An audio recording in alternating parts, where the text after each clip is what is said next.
But let's get to another subject. Next week, we're going to be at Pancho's Cantina, and we take our role seriously as being the voice of Long Beach.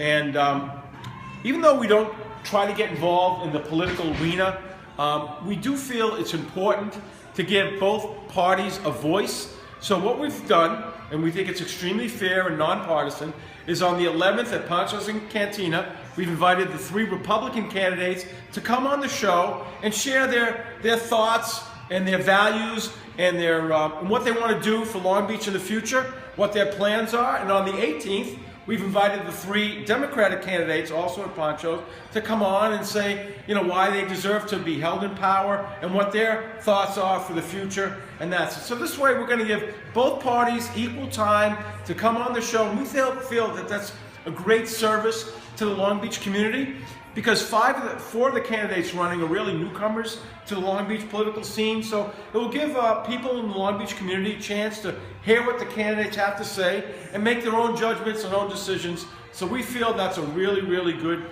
idea that's going to be, fair to all parties. Lisa, let me bring you on for the last few minutes.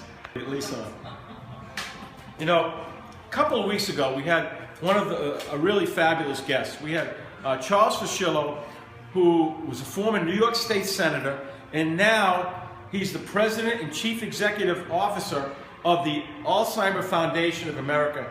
And Lisa, I just want to commend you. You did a fabulous job interviewing Chuck Fuschillo. But, there's people living longer these days.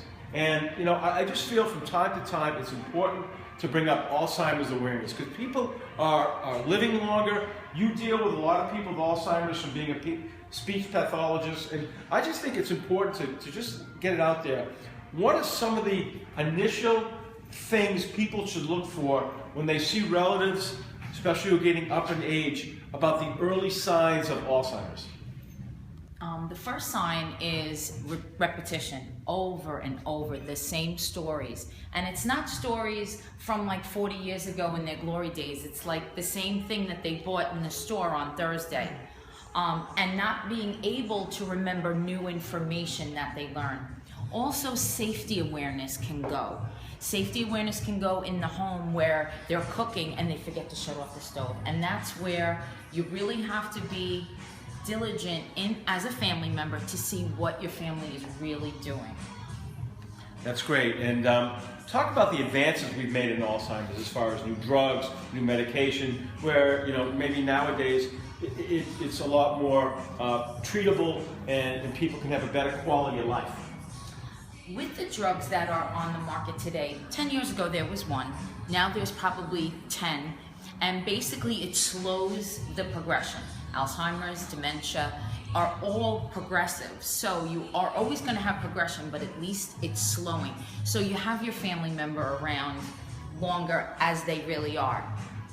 That's great. And Lisa, I just want to tell you, end the show.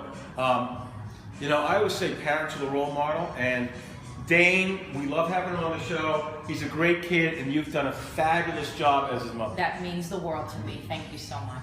And how much have you enjoyed him doing awesome. on the show? I'm so proud of him. He's phenomenal. I'm so proud of him. All right. That's awesome. And on that note, we're going to end the show. We want to thank Joe's Crab Shack. Next week, Justin, be good. You were awesome. Great job. And Andrew, thanks for coming. And we're going to end the show with this. My name is Halftime. I want to thank you for your time. Please join us next Sunday for another edition of Halftime. But at this time, we are out of time. See you next